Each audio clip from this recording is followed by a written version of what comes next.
guys, Sophia here. This is episode 2 in my Learning to Sew with Mom. Bonjour. And we are going to show you today two things because Mom is teaching me how to do the French seam. So we're going to show you basting and we're going to show you the French seam. We still have to go to the store to get interfacing. We changed our mind. We were going to do interfacing that was another fabric.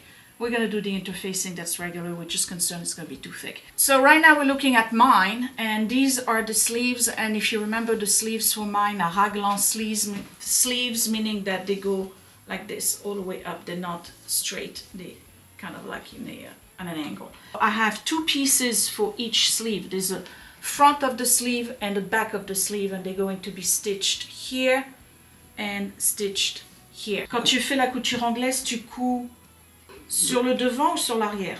On coud sur le devant de la manche, hein, pour retourner ensuite la couture que nous avons cousue à l'envers. Ça fera une pince et on se retrouvera sur l'avant. Tu couds envers sur envers. Je couds envers sur envers. Donc c'est assez impressionnant parce qu'on s'imagine qu'on fait une erreur. Oui, comme si tu avais le truc à l'extérieur. Et en réalité, la couture va rentrer à l'intérieur plus tard pour que on soit sur l'endroit.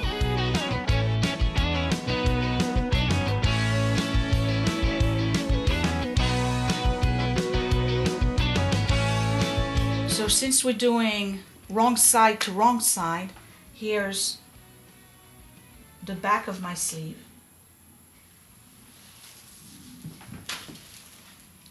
Here's the front of my sleeve.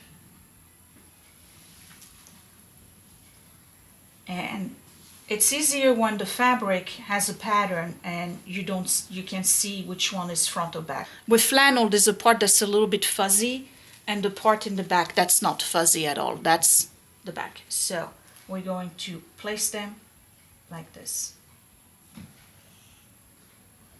And you match your notches. So I'm going to show you something because Mom just taught me about tailored sleeves. When you go and buy a pattern, you more than likely are not going to be confronted with this. But if you do buy a pattern that's a little bit more tailored, like let's say it's a blazer, a jacket, a Vogue pattern may have it, or a vintage pattern, you're definitely going to see it. Sleeves are not necessarily tubes. They actually have a easement to accommodate your elbow, and I'm going to show you right here, because as I was about ready to start my basting, I realized that when I match my dots here and here, while my first notch match, my second one doesn't. I'm about almost a full inch off, and then at the bottom right here I have one sleeve that is longer than the other. So what is this about? This is about the importance of reading your pattern. When you read your pattern, you're gonna see right here it says elbow, right? But when you go on the back of it, you're going to notice, and this one gives you the seam line. Most patterns today don't, but they will tell you where you need to ease. Right here, you see how it goes? And it's dotted instead of a straight line. And it literally says ease or distribute between here and here. So what happens is that this particular piece of fabric here is actually longer than the other sleeve, the front of the sleeve. That's to accommodate the elbow. And the reason why they do that is so that when you go like this and you bend your elbow, the cuff doesn't come up. That's how you know good tailoring. So how do you baste something like this? Let's imagine that these are two pieces of fabric. I'm going to take that one out because I don't need it. What you're going to do is start from here to here, just those two marks that they're telling you need to ease. And you're going to baste. Either you do 2 rows of basting, or you baste with a double thread, or you do both, okay? But you're going to do smaller stitches, really small basting stitches. Once you're done from here to here, you're going to pull it. And when you pull, it's going to shorten it. It's going to shrink them together. And you're going to shrink them together until they meet, if this one stays here, until this one meets this one. tu commences à l'intérieur, hein, tu commences à 1 centimètre là. Ah, là. Là, ah oui. Okay. Et je fais des tout petits points? À peu près des points de 2 mm, 2-3 mm.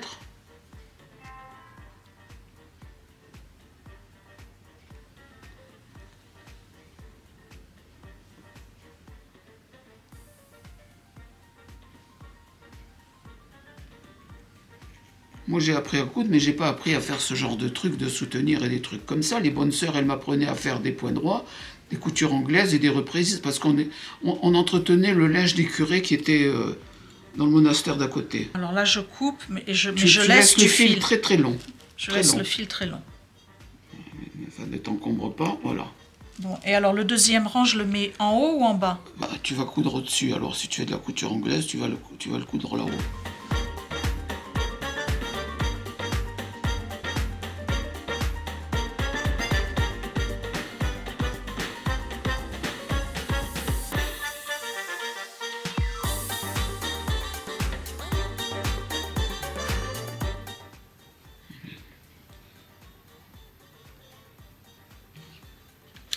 Trop de France. And then not here.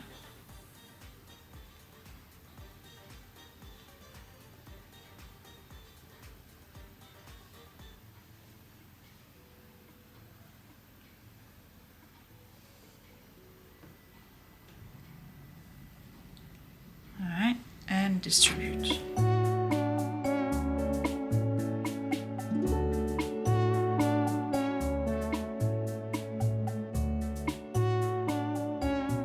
Alors tu pousses, tu mets ton pouce comme ça, et puis tu travailles ton tissu.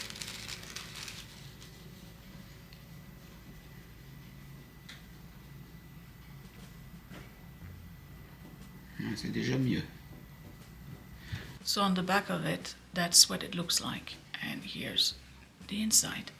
Now, remember, my seam is going to be much more in, so all of those little folds that you see here are going to be inside the seam. So what I have to do now is apply the other piece and baste all along, since now I am matching. I'm going to start basting, and to baste, you don't want to baste on the part that doesn't have the gathering here. You want to baste on this part because it still gives you an opportunity to flatten any fold that you may have. And then when you're going to sew on the machine, you want to do the same thing. You want to sew with this part on top. So as you're sewing, you can go ahead and flatten everything, pull whichever way you need to make sure that you don't have any fold.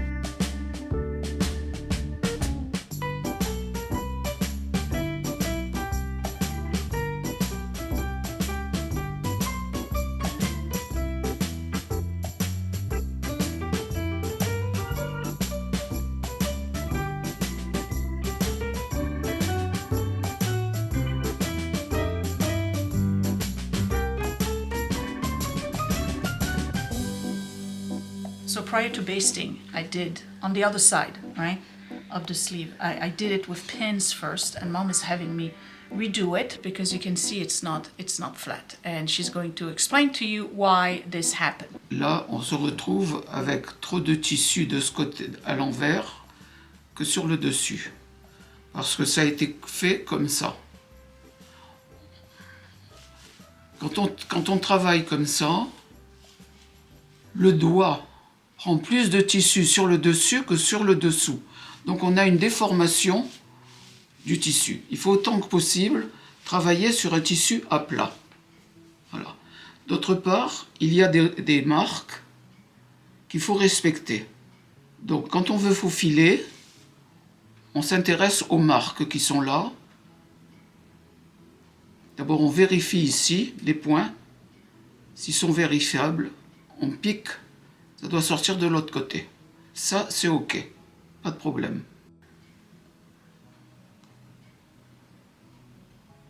On marque là.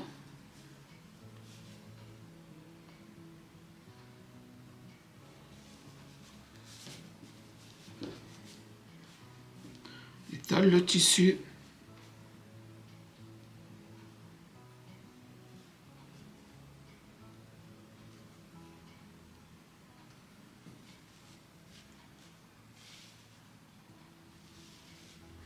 côté qui est plus...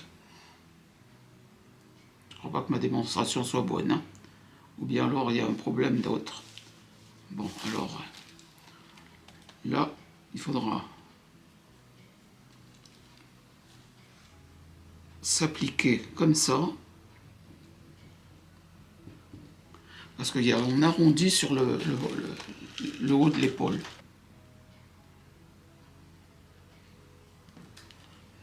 Voilà. Les épingles, il vaut mieux les mettre perpendiculaires que de les mettre horizontales.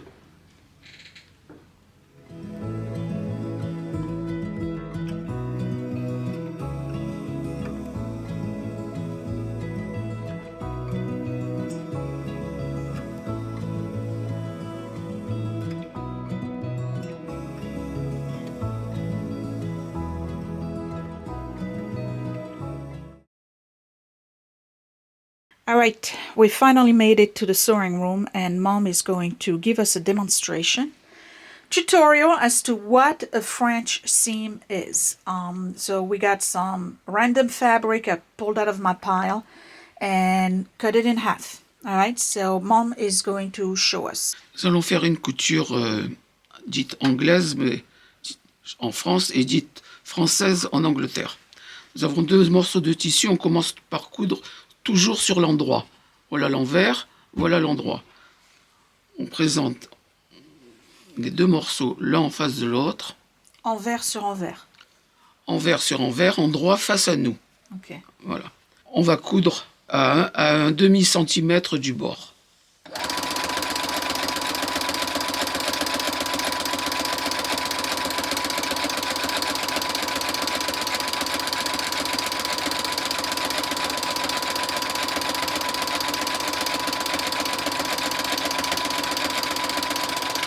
Pour la démonstration, je me suis mise à 1 cm du bord, ce qui est beaucoup. Nous allons donc prendre des ciseaux et couper le surplus.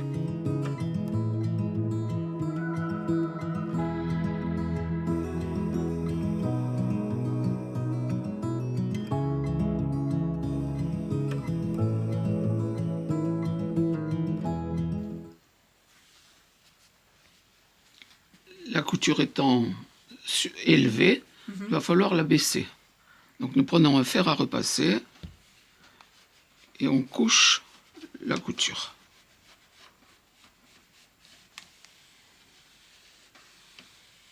La couture est couchée.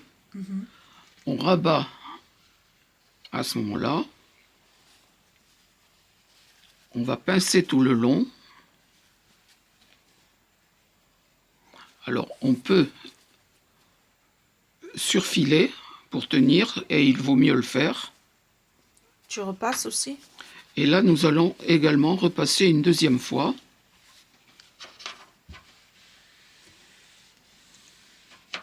Pour écraser la couture.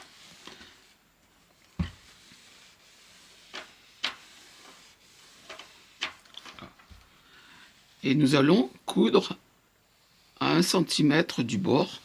On peut avoir soit une couture très fine sur des tissus très fins, comme pour faire des chemisiers par exemple, soit une couture plus large s'il s'agit d'un manteau ou de lainage ou de tissus beaucoup plus épais ou de coton comme celui-là. Bon, nous allons maintenant coudre au bord de façon à ce que de l'autre côté, il n'apparaisse aucun fil. So basically what you want to do is sew to include that in your seam. So this would be enclosed like an envelope. So you sew on the edges here, but you don't want it to poke out of your seam. So it's supposed to look like this, not like this.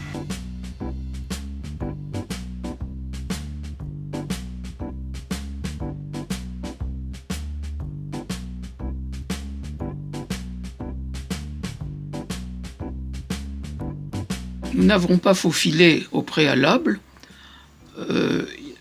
et nous allons vous montrer l'inconvénient qu'il y a à ne pas préparer son travail sans le faufiler. Donc ici nous avons une couture impeccable. On va écraser pour vous montrer.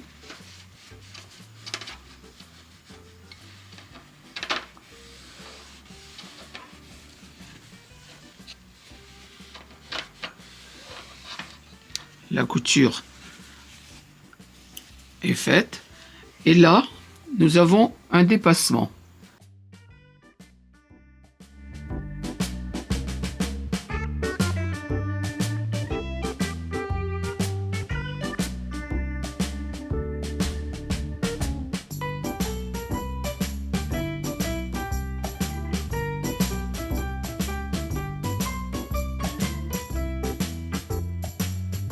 So you're looking at mom's sleeve right now, and this is the wrong side of the sleeve. So this is what it's going to look like, right? And she flattened it and pressed it. So now I'm going to turn it right side out so you can see what it looks like on the other side. And here it is. So on the outside, which is the side that you see, that's what it looks like. All right, so French seam. All right, my turn.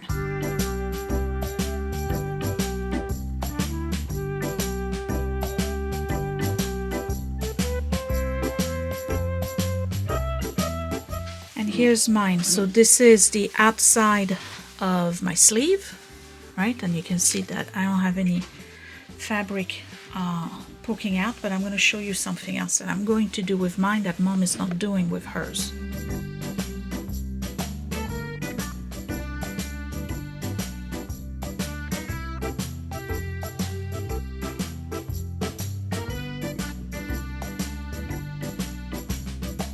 So what I've done was press my seam, right? So that would be a regular French seam. But there's a look that I really like is when here, right, I'm on the inside. This is the wrong side. You add a stitch along the side here. All along. Really an edge stitch. And when you flip it the other way, what you're going to get is your seam plus a line of stitches right here, and to me that looks more tailored, so I'm going to do that.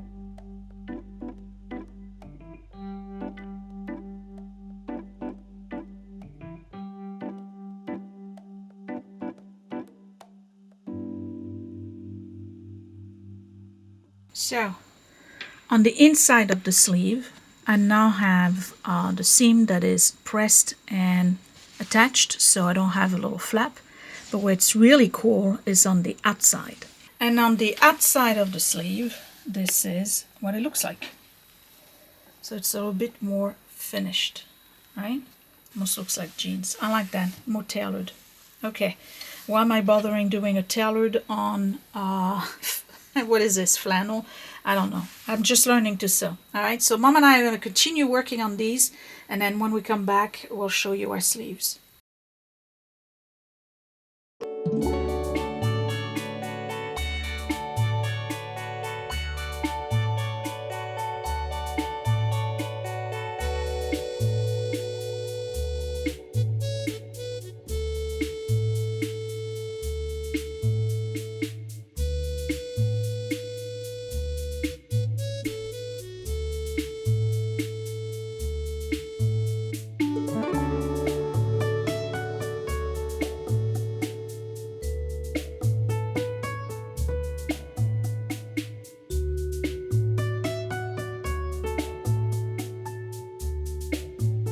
So this is where I'm at, and I'm going to show you, so that's the front, right? You can see with the color that falls this way, and then I have to apply my other color.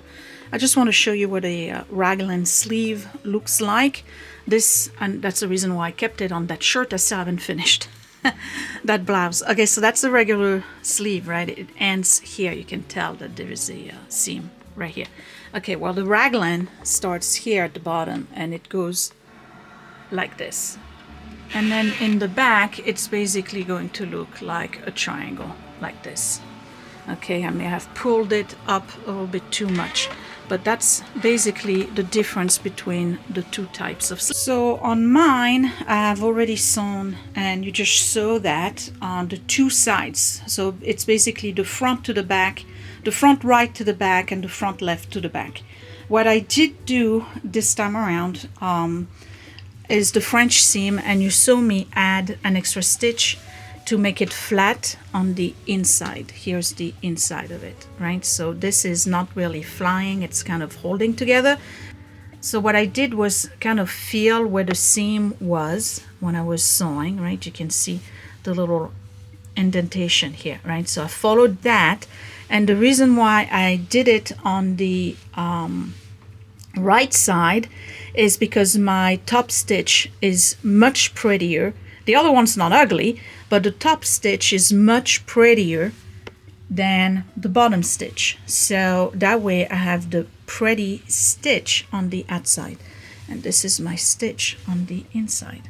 I don't know if you're going to be able to see a difference between the two, but I think this one is much prettier. So that's where we at, and that would be it for this video. So this was episode 2. I hope you enjoyed it and you learned something. I know I did.